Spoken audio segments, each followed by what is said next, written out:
ya bagus. Contohnya di Al-Fatihah. Jadi Al-Fatihah itu banyak kesalahan terjadi ketika karena Al-Fatihah itu adalah salah satu syarat dia sahnya sholat. Jadi kalau Al-Fatihahnya salah, ya hati-hati.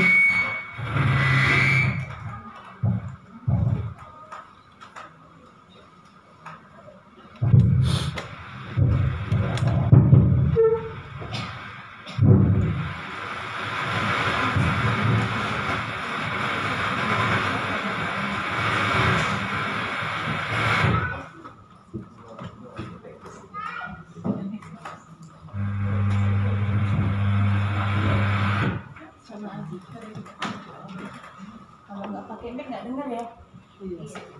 Kasihan yang belakang nggak dengar. Kedengar nggak ibu-ibu? Dengar ya, alhamdulillah. Saya kuatkan suaranya. Jangan sampai teriak gitu ya. Jadi Rasulullah SAW bersabda, ternyata teksnya Pak Untung ya, teknisnya. Khairukum man ta'allamal Qur'an wa 'allamahu. Banyak lembaga tajwid, tahfiz ataupun sekolah-sekolah tahfiz yang menjadikan hadis ini hadis yang utama untuk dihafal. Karena memang punya keutamaan.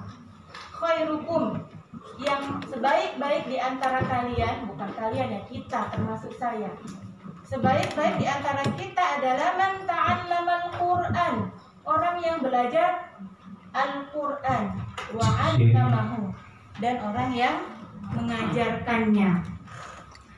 Jadi ilmu Al-Quran itu sampai akhir hayat, makanya dia menjadi amal jariah. Ketika kita sudah paham tentang ilmu Al-Quran, ya diajarkan. Makanya kan khairukum man ta'allamal Qur'an wa 'allamahu. Sebaik-baik di antara kita adalah yang belajar Al-Quran dan mengajarkannya. Kenapa kita harus belajar Al-Quran? Karena itu yang kita baca sehari-hari. Jadi Allah itu menyukai bacaan Al-Quran yang sesuai ketika dia diturunkan. Jadi bagaimana dia diturunkan? Ya sesuai ketika Rasulullah SAW mendapatkan sentiran dari malaikat Jibril. Kemudian Rasulullah memberikan kepada sahabat juga memberikan kepada tabi'in. Kemudian ke bawahnya sampailah kepada kita. Makanya nanti kalau Bapak Ibu ada kesempatan belajar di Mahat Abu Ubaidah, ada sanad namanya ya, ada pengambilan sanad ilmu Al-Quran. Karena emang itu perlu. Al-Quran kita yang kita ajarkan itu sanadnya sampai kepada Rasulullah.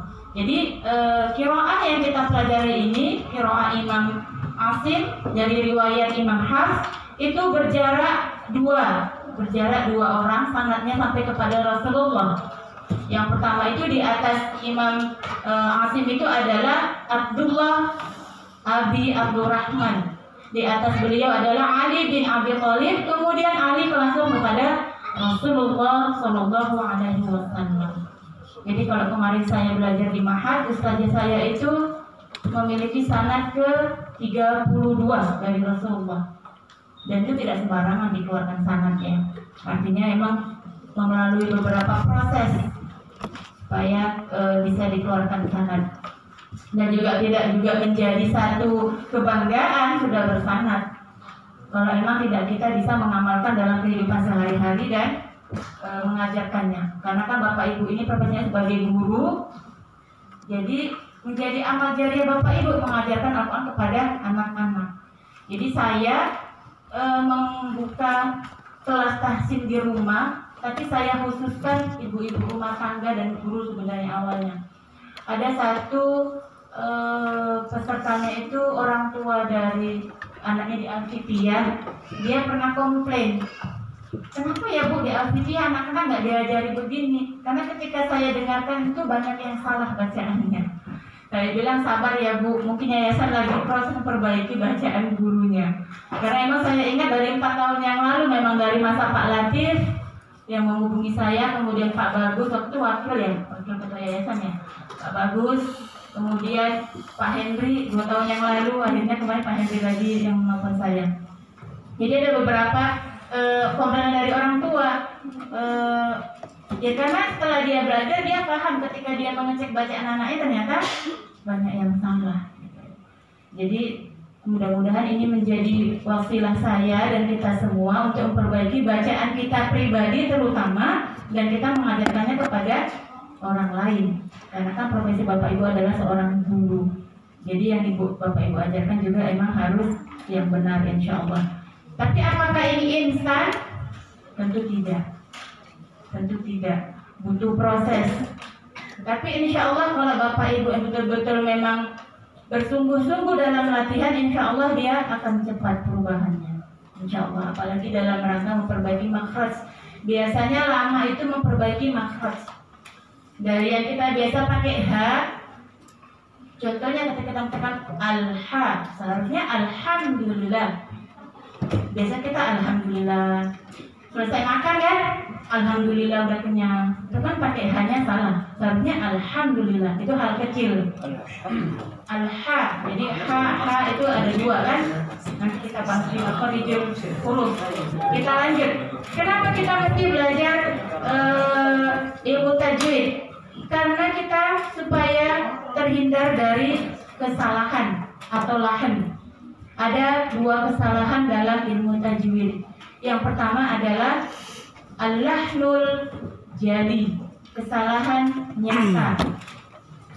Apa maksud kesalahan nyata? Ini adalah kesalahan yang dia bisa mengubah arti. Contohnya, itu ada ya, mengubah huruf dari huruf H menjadi huruf H, dari huruf Ain menjadi huruf Hamzah. Alhamdulillahi Rabbil Alamin. Kita baca Alhamdulillahi Rabbil Alamin. Dari Ain menjadi Hamzah. Atau seharusnya Qul huwallah. Kita baca Qul. Dari Qaf menjadi Kaf. Atau kita baca seharusnya Ghairil maghdub. Kita baca Khairil maghdub. Beda tipis. Satu keluar nafas, satu lagi tidak keluar nafas. Tapi sudah beda huruf. Ghairil maghdub. Jadi hati-hati. Jangan sampai ghair menjadi kha. Jadi mengubah huruf termasuk dalam kesalahan fatal. Kesalahan yang memang wajib diubah. Kemudian dia menambah atau mengurangi huruf, terutama di mat ataupun ketika di qalqalah. Qul huwallahu ahad. Ada yang pernah gitu ya? Ahad. Ada seperti huruf hamzah di belakang. Ahad. Itu namanya menambah huruf. Seharusnya dia tidak ada huruf hamzah. Qul huwallahu ahad. Ahad. Tidak sampai ahad. Jadi jangan menambah huruf di belakang. Atau dia tabbat yada abi lahabin wa tabb. Sama kasusnya. Biasanya itu di rata-rata di huruf-huruf qalqalah ketika dia waqaf. Atau mengubah harokat. Contohnya kita baca dari an'amta menjadi an'amtu. Alaiha kita baca alaihi. Allahu kita baca Allah. Itu namanya merubah harokat.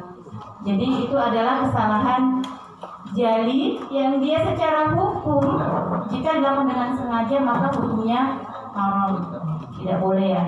Jadi yang fokus nanti kita utamakan, kita perbaiki adalah di sini makhraj, kemudian harokat dan hukum-hukumnya. Jadi kalau saya ngajar di rumah, ketika ibu-ibu itu sudah lewat kesalahan al-lahnul jali ketika kalaki Al-Quran, saya lewatkan dari Al-Fatihah. Tapi ketika al-lahnul jalinya belum lewat, sampai berbulan-bulan pun dia masih baca Al-Fatihah. Karena emang kalau al-lahnul jali itu fatal, tidak boleh, hukumnya haram, tidak kita lakukan dengan sengaja. Kemudian yang kedua itu adalah al-lahnul khafi, kesalahan yang samar, yang dia tidak sampai mengubah arti. Contohnya, nanti kita belajar tentang sifatul huruf. Biasanya orang Indonesia itu banyak yang kurang sifatnya ketika melafalkan huruf-huruf tebal. Shad, dad, ta, dha. Biasanya shad, da, ta, zo, ada yang zo. Jadi Bo. biasanya So. ketika sifatnya tidak sempurna, Zo. dia masuk ke dalam al-lahnul khafi. Dia samar, tidak sampai mengubah arti, cuma tidak sempurna saja secara huruf. Minau. Kemudian dia kurang gunnah. Gunnah itu artinya dengung, dia ditahan sebentar. Seharusnya kita baca inna, kita baca inna. Seharusnya dengung kan? Inna. Kita baca cuma inna. Jadi dia kurang gunnah atau kurang mad. Ulaika, kita baca ulaika. Jadi nanti ada bab khusus belajar tentang mad, panjang dan pendeknya. Atau apa hukumnya di al-lahnul khafi adalah makruh. Jadi dia makruh artinya ya memang dia sebagai tahsinun, penghias. Tapi kalau kita mau membaca Al-Quran dengan sempurna, ya al-lahnul khafinya juga kita harus perbaiki. Karena perbedaan antara shad itu dengan sin satu makhraj. Kalau sifatnya nggak dapat, itu akan jadi huruf sin. Sa. Jadi dia sama seperti ta dengan to. Beda antara ta Sa. dengan to, ketika kita cuma menebalkan huruf ta jadi to. Dibantu juga biasanya to atau so atau do, huruf dal kita tebalkan. Jadi nanti kita fokus dulu di al-lahnul jali sambil kita memperbaiki semuanya secara menyeluruh al-lahnul khafi. Karena memang Rasulullah menginginkan kita membaca Al-Quran sesuai dengan Al-Quran diturunkan bersama dengan hukum-hukumnya. Jadi kalau orang bilang nggak seenak dewe, ada hukum-hukumnya dalam membaca Al-Quran. Bukan berarti suaranya udah bagus. Maaf ya bagi yang sering ikut MTQ, maaf ya. Kebanyakan ketika saya mendengarkannya lebih fokus kepada irama atau lagu dan ketimbang makhraj ataupun sifat dan hukum-hukum yang lainnya. Memang sih irama itu perlu. Kenapa? Karena ketika orang lain mendengarkan bacaan kita bagus, bisa jadi itu menjadi hidayah dia, gitu ya. Tapi insya Allah ketika nanti makhrajnya sudah baik, sifatnya sudah baik, hukumnya juga sudah baik, insya Allah irama itu akan mengikuti. Jadi tidak perlu memaksakan 7 irama harus kita ikutin. Ciptakan sendiri iramanya. Jadi kalau Muzammil Hasbala kan campuran iramanya. Karena emang ketika sudah paham ilmu tajwidnya, insya Allah irama itu akan mengikuti. Tidak perlu memaksakan diri, memang tidak sanggup. Tapi ketika sanggup silahkan. Tapi jangan dikesampingkan hukum-hukum tajwidnya. Oke, kita lanjut ya Bapak Ibu. Ini dari yang terakhir, perkenalan dari ilmu tajwid. Ada beberapa cara dalam membaca Al-Quran. Yang pertama at-tahqiq, lambat. Seharusnya ketika kita mentalakikan ayat kepada murid kita ataupun anak didik kita dengan pakai metode at-tahqiq. Supaya apa? Supaya mereka paham makhrajnya benar, juga hukumnya benar. Jadi jangan buru-buru. Anak-anak bingung dengarnya, atau anak-anak mengandalkan pendengaran. Nanti yang keluar juga salah. Jadi emang harus benar-benar. Alhamdulillahi Rabbil Alamin. Jadi emang dia lambat. Tapi memang dengan lambat ini kita kadang-kadang mungkin kebanyakan nafas kita nggak nyampe ya. Karena dia ketukannya lambat. Jadi dia cara ini berhubungan dengan ketukan. Ngambil ketukan ya. Jadi dia tahqiq, dia dengan lambat dan tenang supaya kita terhindar dari kesalahan itu. Yang kedua cara membacanya adalah al-hadar, cepat, tapi tidak melupakan kaidah ilmu tajwid. Biasanya kalau saya memakai ini ketika Ramadan, ya kan? Kita Ramadan punya target menghatamkan Al-Quran. Walaupun tidak menjadi patokan ya, tapi memang sudah menjadi satu ketenangan dalam diri kita ketika Ramadan kita bisa menghatamkan Al-Quran. Jadi biasa orang banyak pakai al-hadar ini ketika memang membaca secara individu. Jadi al-hadar ini cepat tapi tidak melupakan ilmu tajwid.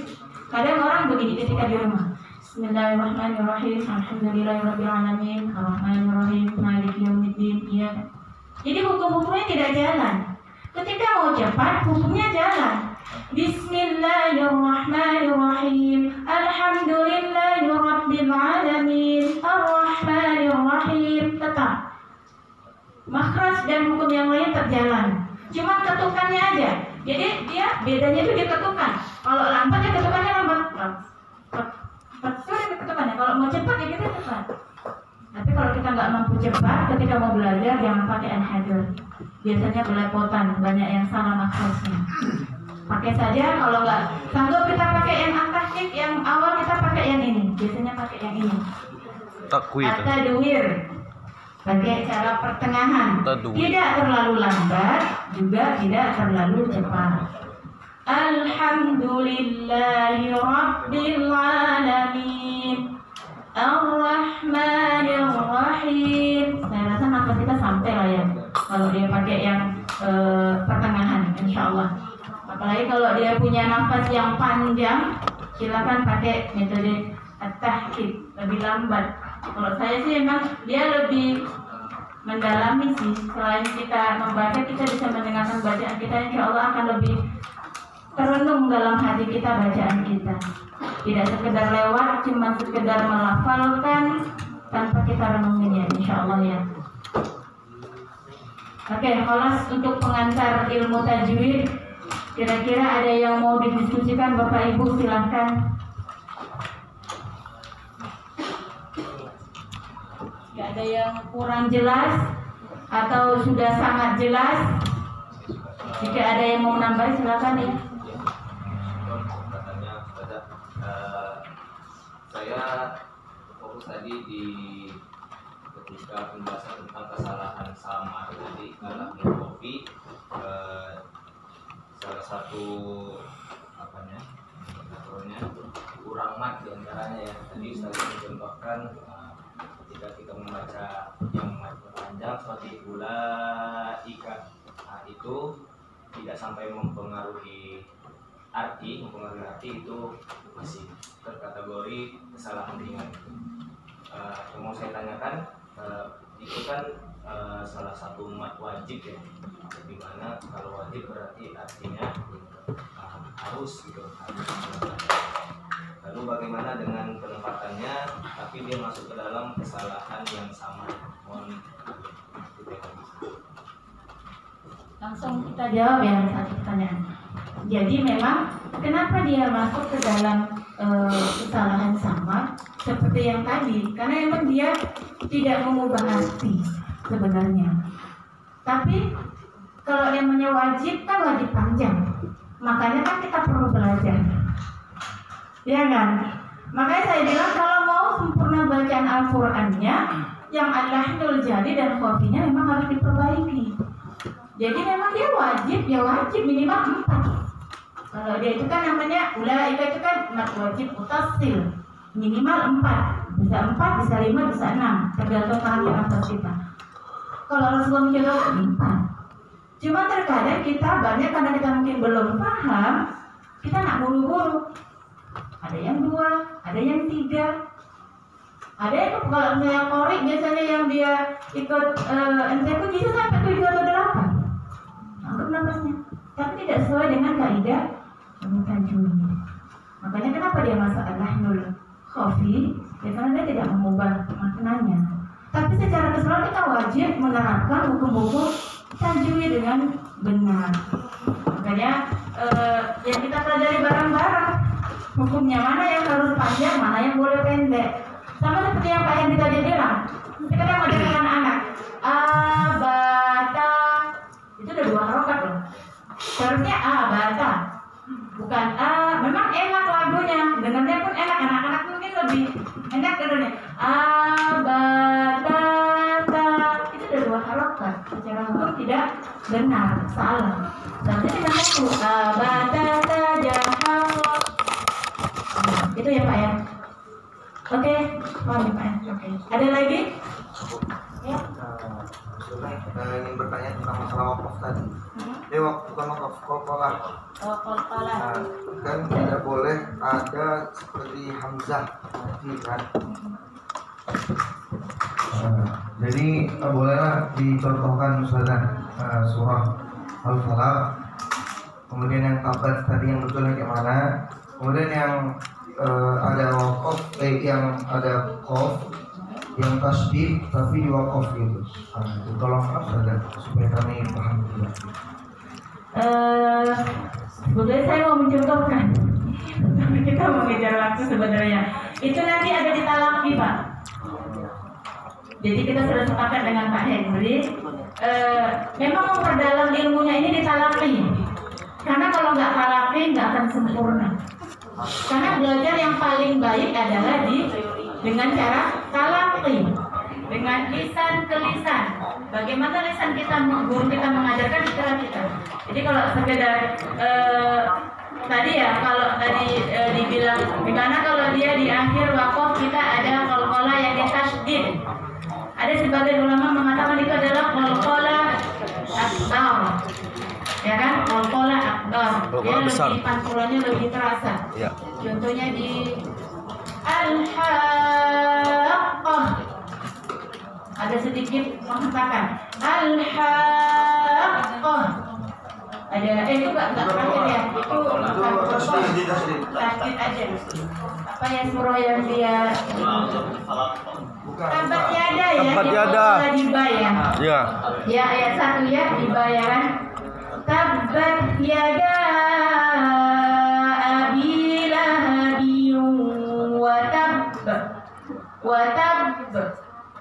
Seperti ada hamzah berarti. Tidak sampai be. Bandingkan antara watab dengan watab. Watab dengan watab. Beda ya? Bisa bedakan nggak ya? Suara saya sama saja. Watab. Makanya nanti Watab. lebih diperdalam kita lagi ya Pak masalah qalqalah. Jadi nanti kita lagi lebih Watab. Watab. waktunya lebih luas. Watab. Ini saya menjelaskan teorinya. Watab. Insya Allah nanti ketika masuk ke dalam prakteknya ditalaki insya Allah lebih sempurna. Oke ya, saya cukupkan untuk pembahasan pengantar tajwid ya. Nanti ketika ada yang bertanya lagi silakan bisa WA saya, WA Bu Ana atau WA Pak Henry sebagai pengajar Quran silakan. Nanti kita bahas bareng-bareng. Karena kita di sini adalah diskusi. Saya dan Bapak Ibu sama-sama kita belajar, sama-sama kita perbaiki bacaan kita. Karena bisa jadi saya juga silap ketika membaca. Makanya kita harus saling belajar.